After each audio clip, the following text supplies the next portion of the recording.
नमस्कार दोस्तों, आज की कहानी एक केरल की ऐतिहासिक कथा लोक कथा है। तात्री तात्री बुन बन के बैठी थी। परिस्थितियों ने उसे परासार बना दिया था। एक ना एक दिन चरित्र पड़ताल की प्रक्रिया से उसे गुजरना ही था। इस जाल में तो वो जानबूझकर फंसी थी। पतन के पंख में वह खुद ही कूदी थी। जो सुनता आश्चर्य से दांतों तले उंगली दबा लेता। उससे ऐसी उपेक्षा उसके परिचितों ने नहीं की थी। तत्कालीन मलयाली समाज में चाल चलन के जांच पड़ताल को स्मार्त चरित्र कहते थे। किसी स्त्री की पवित्रता में संदेह होने की स्थिति में उसके विरुद्ध ऐसी ही कार्रवाई की जाती थी।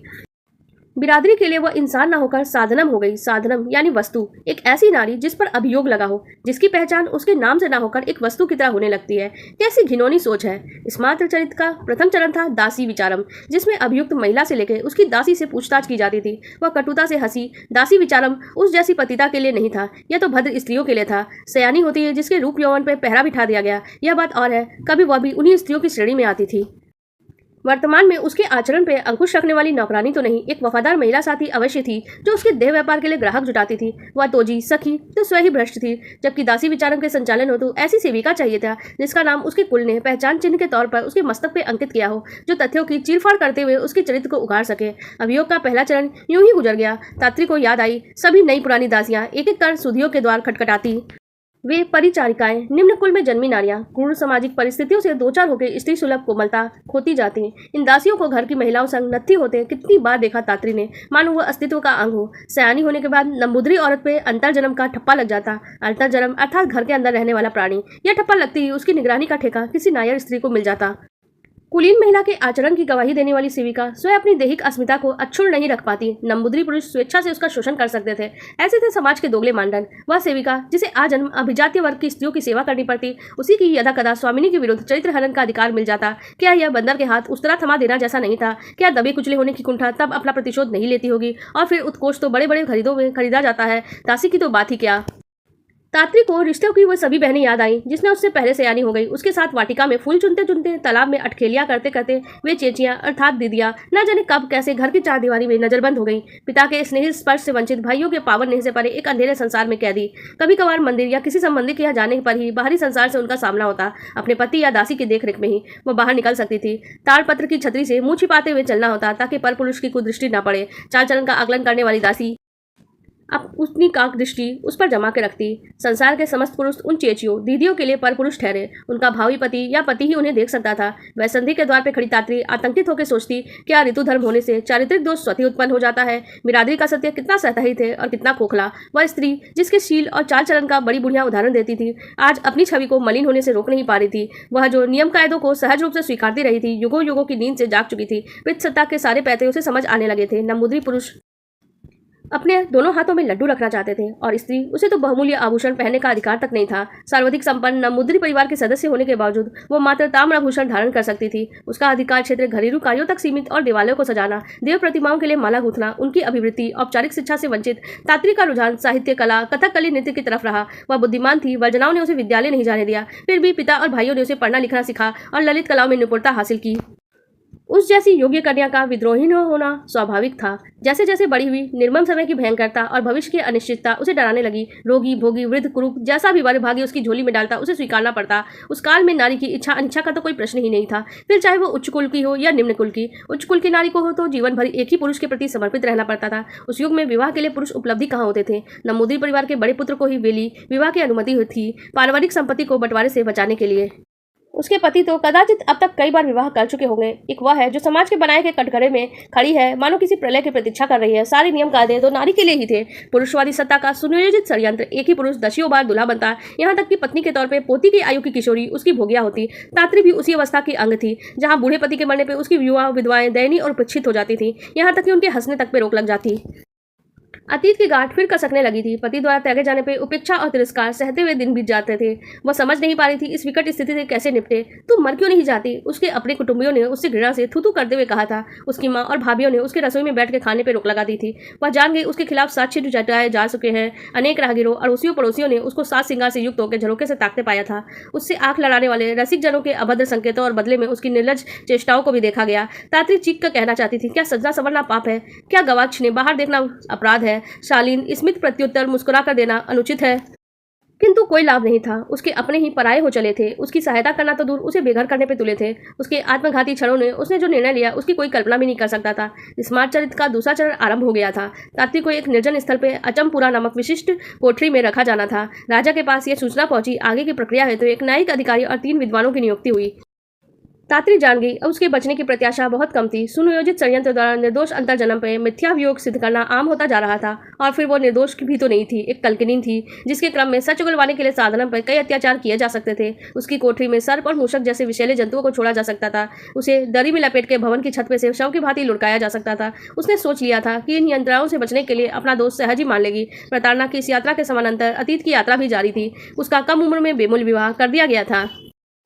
इस वास्तविकता को भी उसने सर झुका कर स्वीकार किया क्योंकि यही उसके समाज का सच था। उसके अंतस में विरोध की ज्वाला कब जगी वह खुद नहीं जानती। आयु से कहीं अधिक बड़े पति ने उसका शोषण किया। उसके रसिक स्वभाव से त्रस्त होकर द्रोह का अंकुर उसके मन में फूट पड़ा था। समवयस और समर्पित सहचर पाने का उसका स्वप्न चूर चूर हो गया। वह जान गई थी उसका स्वामी मद्यप और वैश्यागामी था। तात्विक अंतर्जन्म थी। शैशव से ही पुष्प सज्जा में पर उस एक दिन पति ने उस एक गणिका की सेज सजाने पर विवश कर दिया। वह उस वैश्या को राह से उठाकर घर ले आया। यहाँ तक कि उसकी सहन शक्ति जवाब दे गई थी जब उसने पति को सदा के लिए छोड़ दिया। अब तो उसका मायका भी छूट चुका। स्मृतियों ने कुरेदा तो विगत की परतें खुलती चली गई। पति की अवमानना से उसका मानसिक संतुलन बिगड़ सा गया था। वह नित्य सच सवर के निरुद्देश्य खिड़की से बाहर दृष्टिपात करती। गणमान्य पुरुष उस राह से गुजरते रहते जब तक उसको देखकर मुस्कुरा देते। अभिवादन के तौर पर वो भी मुस्कुरा देती। इसके पीछे सुंदर दिखने की चाहती। उन कुलीन जनों ने मुग्ध दृष्टि उसके आहत अहम को सहलाती। उसकी पीड़ा यह सोच के मंद पड़ जाती कि वो अपने स्वामी के साथ शयन करने वाली स्त्रियों से कहीं अधिक मोहक है। मन में हठात उठने वाला विकार पौड़ प्रति की तुलना उसके युवा प्रशंसकों से कर देता है। यद्यपि उसकी देह ने मर्यादा की सीमा रेखा नहीं लांगी, तथापि उसे यह भान न हुआ कि उसके हाव भाव कुछ कुचक्र में उसे फंसाने वाले थे। स्मार्ट चरित्र का तीसरा चरण क्रियान्वित होने को था। राजा द्वारा नियोजित न्यायिक समिति उससे प्रश्न पूछने वाली थी। अन्न का एक कण भी उसके गले से नहीं उतरा था, जबकि कोठरी के बाहर जुटी खा पीकर अघाई हुई मकार जनों की टोली इस प्रकरण को एक उत्सव की तरह मना रही थी। साधनम के विषय में अनर्गल और अश्लील टिप्पणियां करते हुए सत्पुरुष कामना कर रहे थे कि तात्री जैसी सुंदरी समाज के बहिष्कृत हो जाए और उसे अपनी वो रखैल बना ले। यहाँ तक कि निम्न कुल के भी कुछ लोग उसे अपनाने की आस लगा के बैठे थे। पहले तो उसे छाया तक की छूने की कल्पना नहीं कर पाते थे। नमुद्री भद्र जिन्होंने अपने स्वार्थ के लिए स्त्री शोषण और दमन की कैसी कैसी कूट योजनाएं बनाई थी। उसके विद्रोह को रोकने के लिए नियम, कठोर नियम। कुलीन परिवार का ज्येष्ठ पुत्र बहुविवाह के चलते विलासिता का जीवन बिताता और अनुज निम्न कुल की स्त्रियों से स्वेच्छापूर्वक दैहिक संबंध बनाते। साधना नामक इस रीति का विरोध करने के बजाय शोषित कन्या के अभिभावक प्रसन्न होते इस प्रकार की उनकी बेटी को एक तेजस्वी बुद्धिमान संतान मिलेगी। छद्म मात्र सत्ता जिसमें शारीरिक उत्पीड़न के उपरांत उत्पन्न संतति का दायित्व मात्र कुल का रहता। पुरुष का उससे कोई लेना देना नहीं होता। वेली और संबंधनम के रीतियों ने नमुद्री महानुभावों को उच्छृल बना दिया था और आखेटक भी उनके आखेट ही बनती। तात्री जैसी महिलाएं सवाल जवाब के दौरान तात्री ने अनेक अभियोग स्वीकार किए, किंतु उसने यह भी कहा उसके संग दैहिक संसर्ग करने वाले भी उतने ही दोषी हैं, उन्हें भी दंडित किया जाना चाहिए। सबने नमुद्री के कुल की मर्यादा को जो ठेस पहुंचाई थी। चौथे चरण में साधनम और उसके साथ पाप में भागी पुरुषों के विरुद्ध सुचिंद्रम मंदिर में अयोग सिद्ध किया जाता था और उन भद्रजनों में से किसी ने तात्री को अपनी बहन तो किसी ने पत्नी बना के अभियोग से बचना चाहा। कुछ दूसरे भी बहाने बनाए गए, किंतु सब व्यर्थ। तात्री के पास सबके खिलाफ पुख्ता सबूत थे। उनके द्वारा किए गए उपहारों के, उनके साथ बिताए गए समय का लेखा जोखा उसके पास था। यहाँ तक कि उसके शरीर पर कुछ ऐसे निशानों के बारे में तात्री जानती थी जिनका औरों को ज्ञान नहीं था। दोषियों को सजा दिलाना उसका लक्ष्य था, जिसमें वो सफल हुई।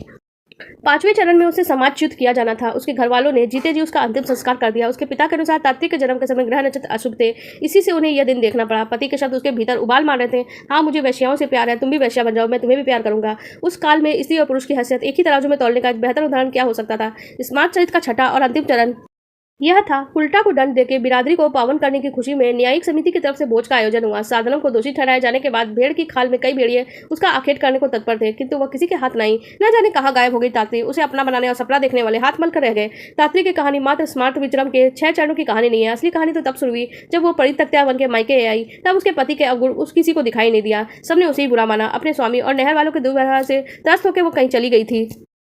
लोगों ने तो सोचा कि मर खप गई होगी। दिन बीतते रहे, इसी बीच उत्सव क्षेत्रों में कोई नई स्त्री दिखाई पड़ने लगी। उसका अद्भुत सौंदर्य उच्च वर्ग के पुरुषों को खींचता था। धीरे धीरे कई गणमान्य उसके पास में जकड़ते चले गए। यदि उन कुलीन जनों को भी स्वप्न में यह आभास होता कि एक नमुद्री महिला थी तो उसके पास फटकने का साहस नहीं करते। उस कालखंड में निम्न वर्ग की नारी को भोगना जितना सहज था, उच्च कुल की स्त्री से संबंध बनाना उतना ही बड़ा अपराध। आश्चर्य यह था, यह सुंदरी मात्र अभिजाति वर्ग के पुरुषों हेतु उपलब्ध थी। फिर वह अवसर आया।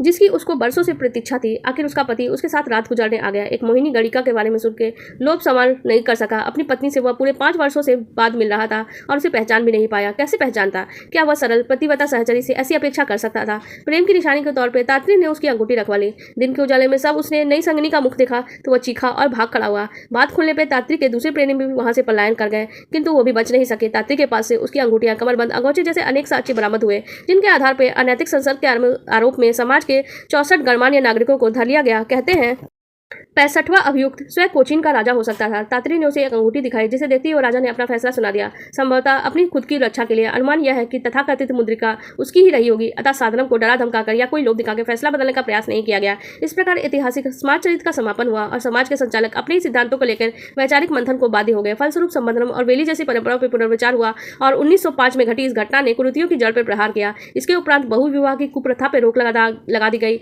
यह था एक नमुद्री नारी का अपने पति और पुरुष प्रधान व्यवस्था से प्रतिशोध। वह नारी जिसका नाम लेना भी पाप था। अकेले के दम पे परिवर्तन की वह चिंगारी जला गई, जिसने कालांतर की अग्नि बनकर रूढ़ियों को भस्म कर दिया। आपको हमारी ये कहानी कैसी लगी कमेंट सेक्शन में जरूर बताइएगा। साथ ही वीडियो को लाइक कर दीजिएगा और हमारे चैनल को भी सब्सक्राइब कर लीजिएगा। धन्यवाद।